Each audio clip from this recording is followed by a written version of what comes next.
Hi అండి, తెలుగింటి అత్తకోడల రుచులకు స్వాగతం అండి. మీరందరూ బాగున్నారా? మేము బాగున్నాం అండి. మీరందరూ బాగోవాలని కోరుకుంటున్నాను.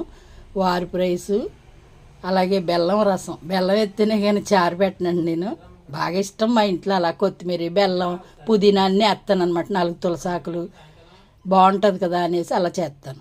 ఇది గుత్తి వంకాయ కూర అండి.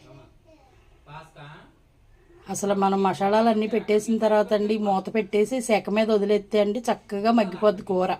వంకాయ కూడా మెత్తగా అయిపోద్దండి. చాలా బాగుంటుంది, చాలా టేస్టీగా కూడా ఉంటుంది, బాగుంటుంది. ఈరోజు ఇలాగ చేసానండి. పచ్చళ్ళు అయితే 3 రకాల పచ్చళ్ళు ఉన్నాయి. కొంచెం కొంచెమే ఉంటాయి కానీ మా ఇంట్లో కేజీ, అర కేజీ అలాగే పడతాను కానీ ఉంటాయి అన్నమాట ఇంటి నిండా పచ్చళ్ళు. అలాగే వడియాలు అవి ఉంటాయి, అవి కావాలంటే అవి వేపుకుంటారు. నేనైతే వంకాయ కూరతోటే తినేస్తాను. చారు ఉంటే చాలండి. చారు వంకాయ కూర సూపర్ కాంబినేషన్ కదండి, చాలా బాగుంటుంది. గుత్తి వంకాయ కూర అంటే ఇష్టపడిన వాళ్ళు ఎవరుంటారు చెప్పండి.